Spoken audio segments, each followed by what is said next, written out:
we're going to now share from another district, Lammersville Unified, from Ben Fobert. He's one of our Edu Jedi Knights, one of the leaders, I think, in understanding that we're in a new world. And so we're excited to have him with us today. I want to say a final thank you to Chris McMurray.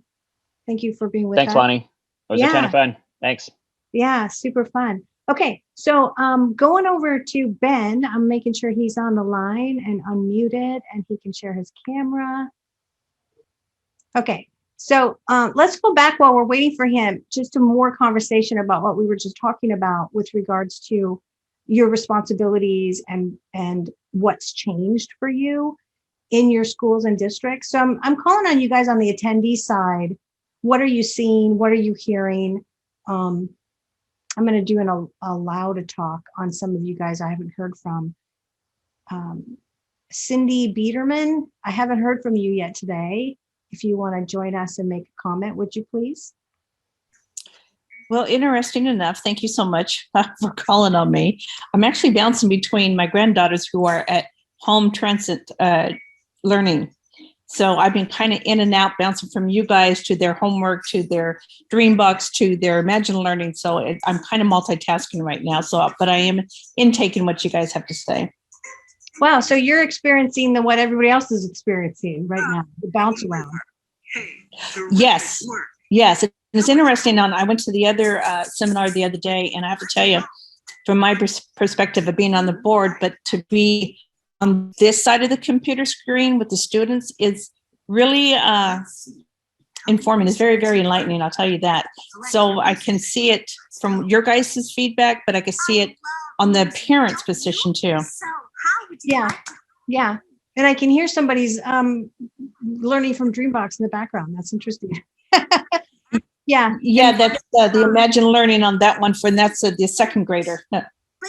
So right now I'm sitting with the second grader and a fifth grader. And both are diligent working on their computer. Yeah, it's an interesting moment. Have you also seen when they are on Zoom calls with their teachers, what's happening? Absolutely. Mm-hmm. Are you experiencing what we were just talking about, where there's like a new sort of responsibility on their heads?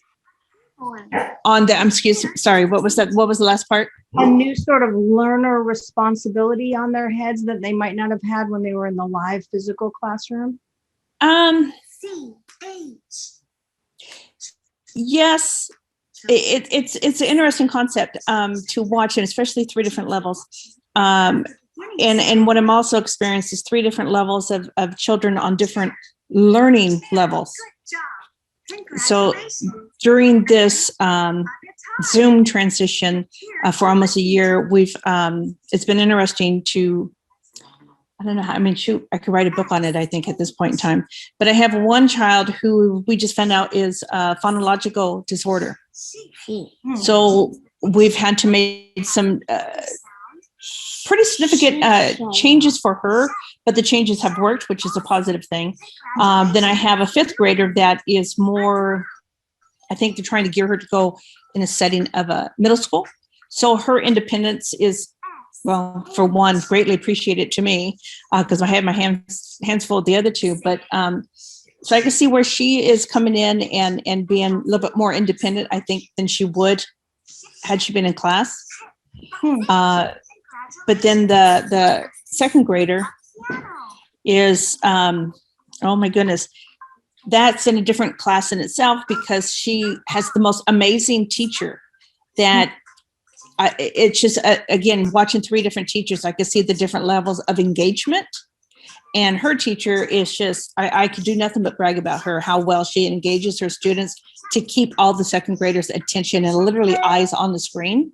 Yeah. Whereas before, they learned how to do their split screen. They learned how to black their screen out. They've learned all these little sneaky tricks a lot of kids learn in class, but they're doing it on screen. Yeah, this is interesting. Well, thank you for sharing that, Cindy, because that's one of the things that we're trying to address here. Because we had Ben join us. Ben, hey, Ben. We missed you. So we went back to talk more about this new Edu Jedi model, but you're already in the middle of having sort of an altered universe model. And so we're super excited to have you with us. to talk about your journey and share it with everyone else, because, you know, everyone else is trying to kind of get where you're at. So there you are. Okay. Yeah. Well, yeah. Well, just a little bit of background. We're fairly new high school. We're in our 7th year of operation in a brand newly unified school district. And when we opened up the high school 7 years ago, we were really interested in kind of redesigning the way that things are done. Number one, in the sense of mastery-based learning. Number 2, in incorporating technology, to not have technology actually be the thing in the classroom, but to drive the way that we provide instruction for students and get feedback and data. And number 3, in the pathways that we offer for students.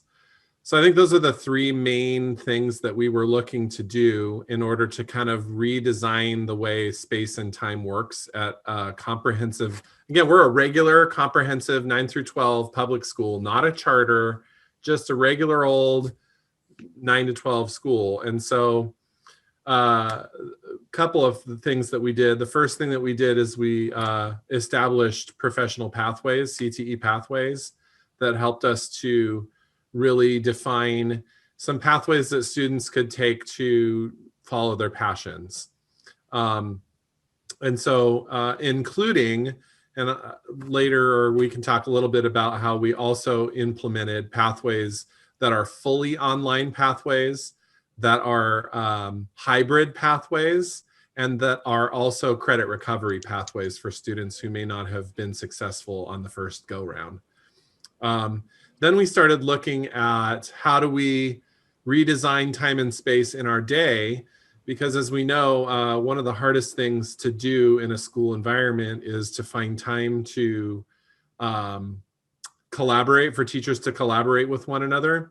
And especially since we were developing a professional learning community model where teachers needed to develop their own units of study, trying to use as much free open source and sometimes proprietary information that's available online, and really designing the day around both providing opportunities for teachers to collaborate and also opportunities for students to get fair, accurate, specific, and timely feedback and intervention and extension opportunities when needed. So we developed a unique bell schedule that allows for all of our departments at least once every day to be released, in addition to their prep period, to be released for a collaboration period where they're developing units of study, they're analyzing data that's coming out of formative and summative assessments. And so it also provided opportunities in the day for students to have flexible periods where they can both get intervention during the school day. We use a program called Flex Time Manager to schedule students into teachers' classrooms when they need intervention or extension opportunities. So we kind of redesign time and space in that way.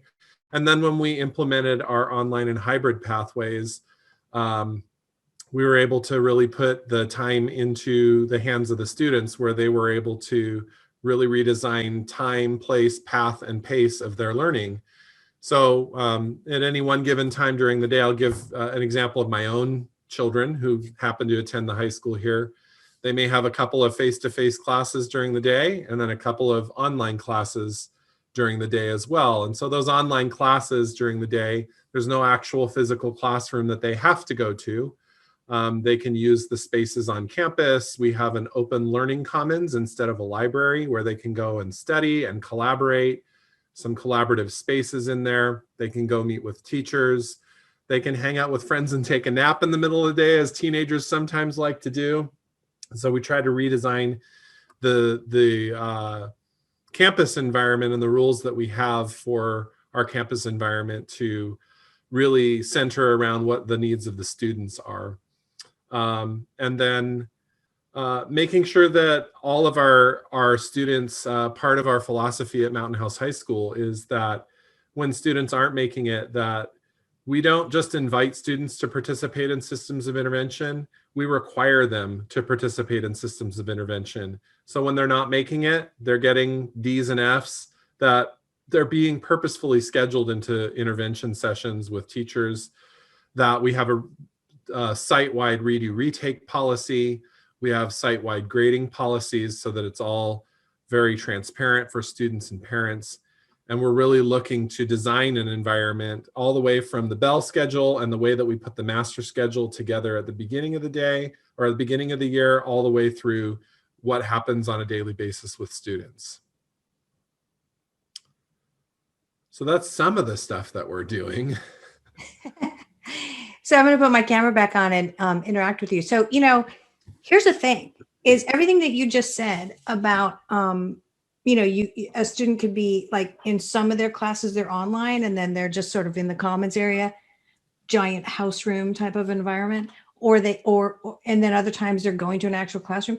This is a totally altered universe. I mean, this is hitting a lot of the schools that are going to listen to you. Either they're on here live right now or they're going to watch the video later. It's going to be like, what?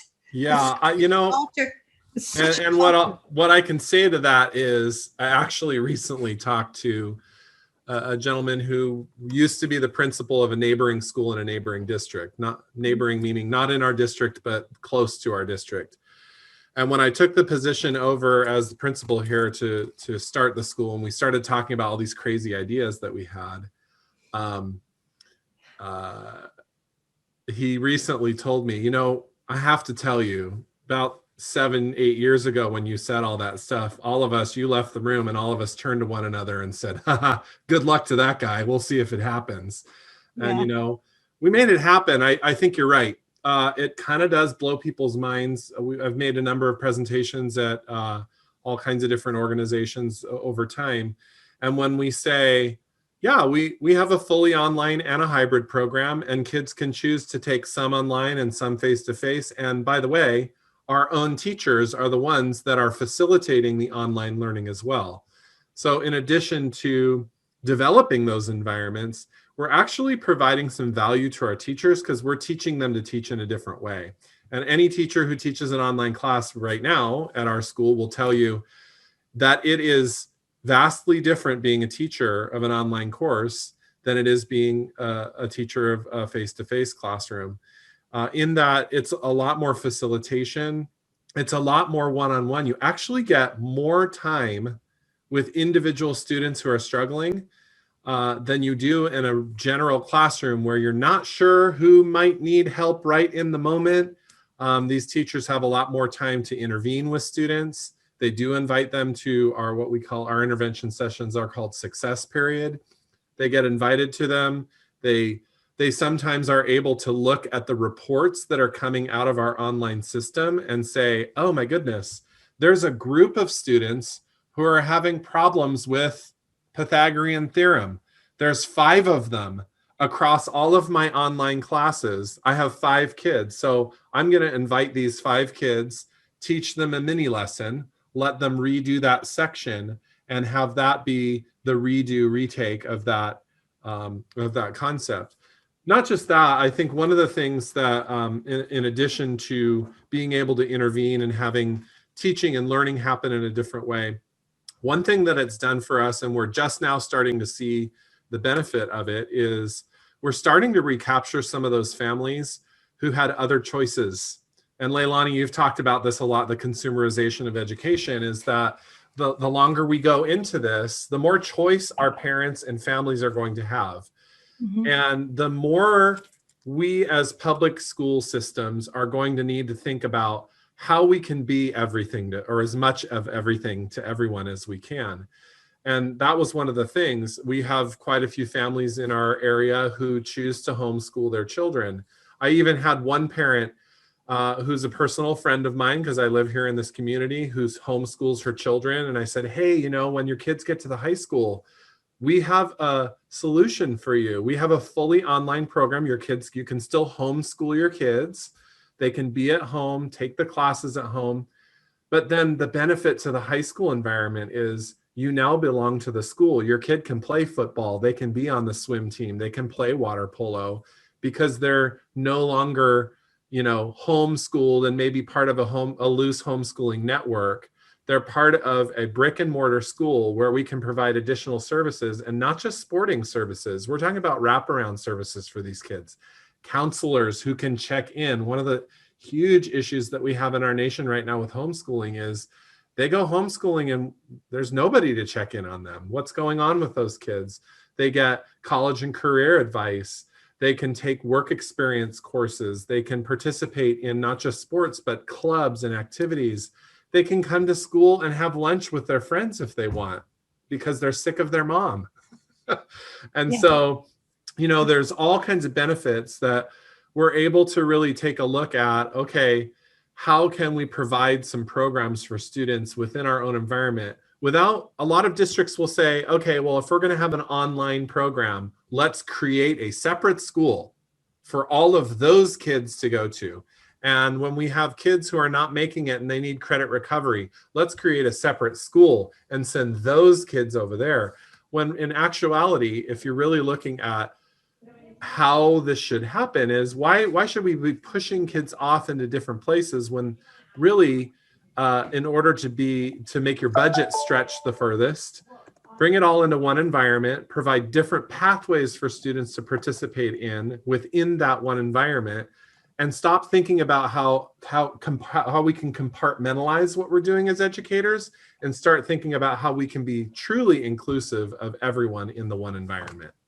This is so brilliant. Can I just have you repeat that 57 times? Because that's I repeat it a lot. And when I talk to people about what we're doing, the question often is, wait, can you do that? Is that legal? Yeah. And the answer is yes. I think we're stuck in our, we're fixed mindset when we come to especially high schools, especially public 9-12 high schools. There's just something we've been used to doing for so long that people have forgotten that you can think outside the box. And I see that Heather Sherburn's on here.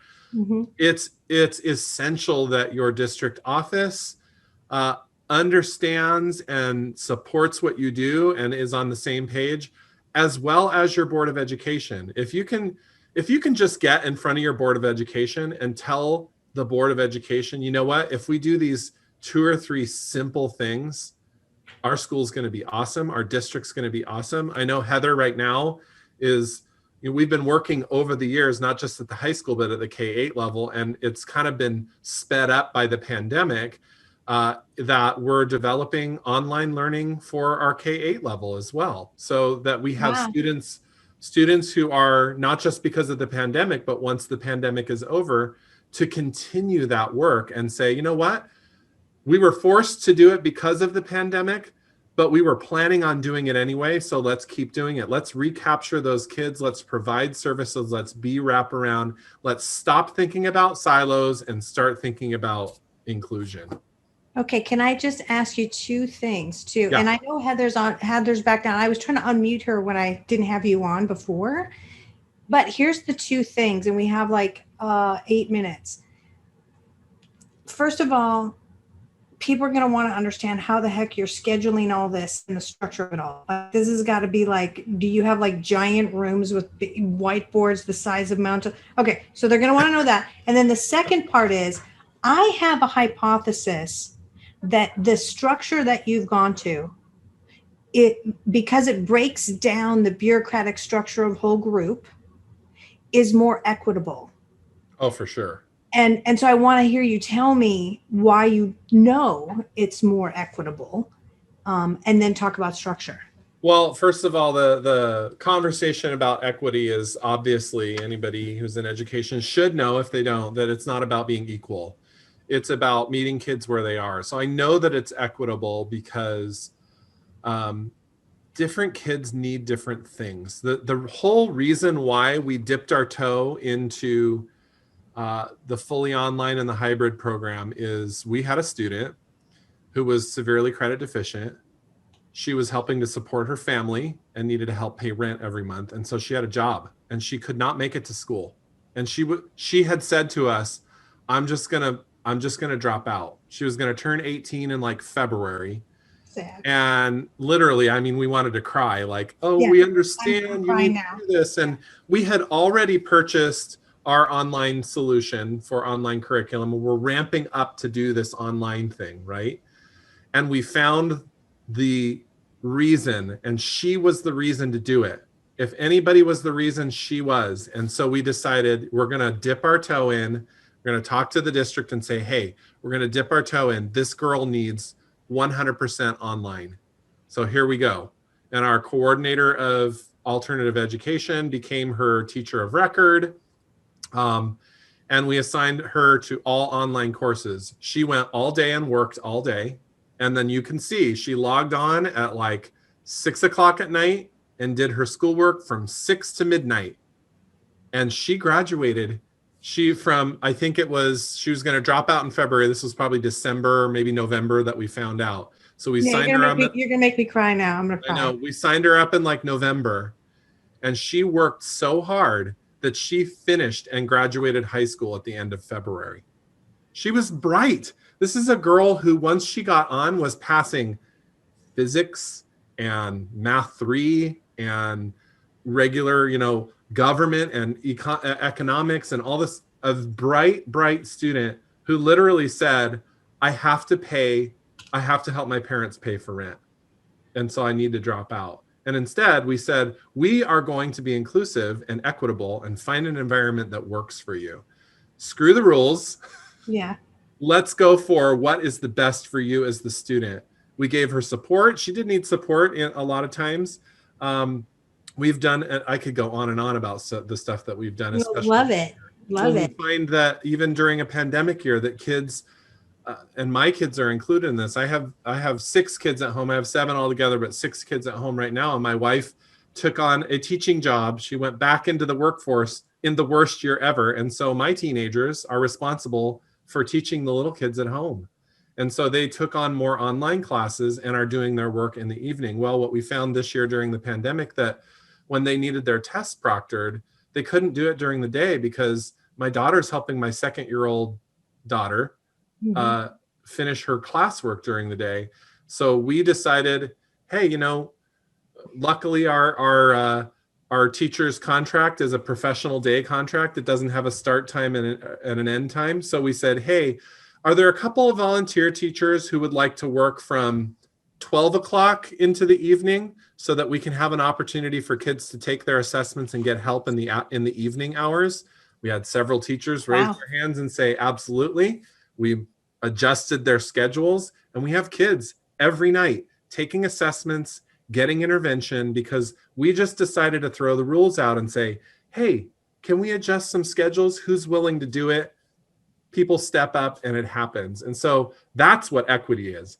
Equity is stopping the talk about, but that's not how we've always done it. And what about all these perceived rules, and starting to think about what's best for kids and how can we adjust the environment to do what's best for kids.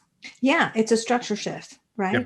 Okay, so let's go back to how the heck are you organizing all this? Because people are going to be like, my mind's blown. I can't possibly deal with that level of complexity. Right. So it's pretty complex and not. You have to think about it differently. You see in the background, we're starting a master schedule for next year. So this is this year's master schedule.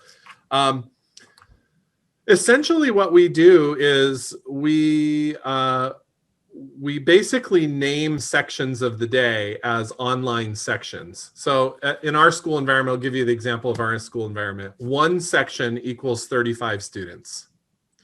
So if I have 35 students sign up for English 9, then online, then I have a full section of 30 of English 9 that I can assign to a teacher. Now that gets assigned a period during the day for the teacher as part of their full-time equivalent. But that, they get 5 of those a day, 5 sections a day. So now one of them is an online period and they're facilitating that online. Now, the cool thing about that one section is it doesn't have to all be 9th grade English students. It can be that teacher has a credential to teach any English class that we teach. So if it didn't come in a nice, neat 35 for freshman English, I can fill that section full of 35 kids with any kind of English class that is available on our schedule. So we plug those into the regular school day. during that time of the day, what it looks like for a teacher is if I have 4 sections of face-to-face and 1 online period, then during that online period of the day, I don't have kids in my classroom. It's an empty classroom. But what I do is I log on to my online tool. I ensure that students are making progress. I look at the issues that they're having. I schedule kids for intervention to meet with me when they're not making it or they're not getting it. I like this. I do my grading during that time for that one class. So they have 5 during the day, 4 they're actually seeing kids, and 1 time a day, there's no one in the room, and I'm facilitating online learning for that period. Now, we do also have in our online program full-time online teachers who are basically the teacher of record for all of the classes during the day. And this last year, we were going to have 2 full-time online teachers. This year, because of the pandemic, I think we have 7 or 8 fully online teachers who are basically, they're a case manager, and they're going through every day and they're checking Johnny in. Is Johnny on track with math, social studies, English, science, PE, and their elective? And they're making sure they're on track. If they have a problem in English, they refer them over to an English teacher. If they have a problem in science, they refer them over to a science teacher for intervention. Okay. So that's how that works. This is amazing. I'm going to need a chart. Yeah. Going to follow up with you on this. Yeah, I'd love to do that. Yeah, because I have to move into my next panel discussion now, but I would really love that, Ben, because my whole attention for this last 9 months has been on logistics. This is what I'm hearing from everyone. And I think you've nailed it. And you've nailed it in a way that's not only mastery. Yeah, it doesn't make you go all the way to competency on every single thing. It's still in the old structure a little bit, but now it's extremely more fun. I love it.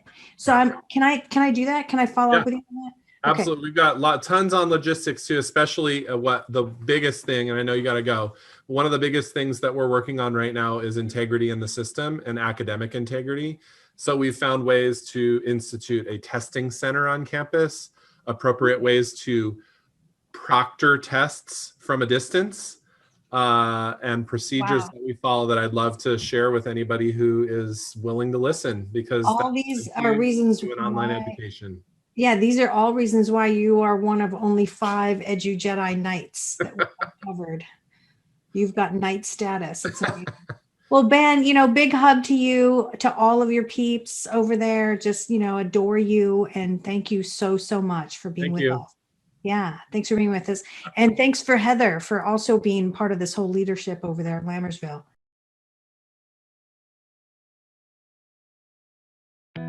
Oh, hey there. As a teacher, I love my students and I want to see them all succeed.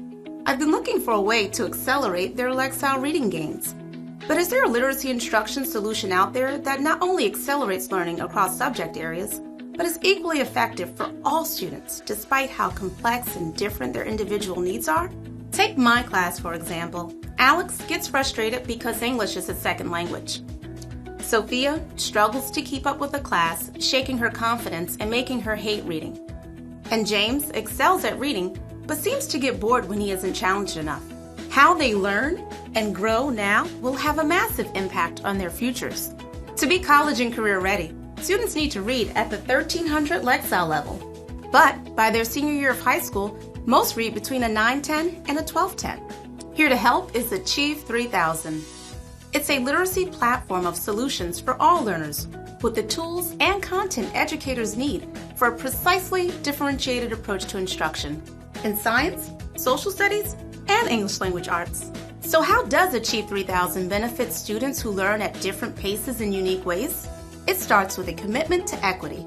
Achieve 3000 delivers differentiated content and customizable support for linguistically diverse learners, from struggling to advanced. ESL students like Alex are given the support they need, and Sophia will not only catch up to her classmates but continually progress.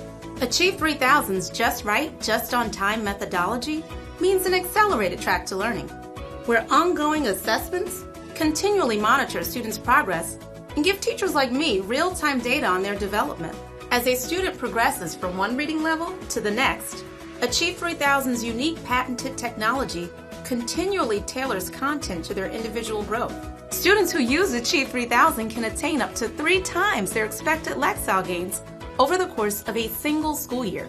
Achieve 3000 supports much deeper learning too, by pushing students to use critical thinking and reflection through fresh and engaging content.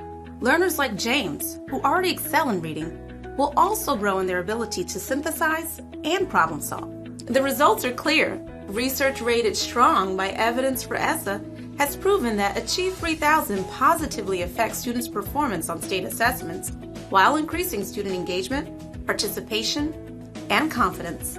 On top of all of that, I love that Achieve 3000 is flexible and highly customizable. They have around 2 decades of experience partnering with every kind of district, school, and classroom. With the help of Achieve 3000, James, Sophia, and Alex are all bound for college and the careers of their dreams. And I have a real partner in the classroom to accelerate learning for all of my students.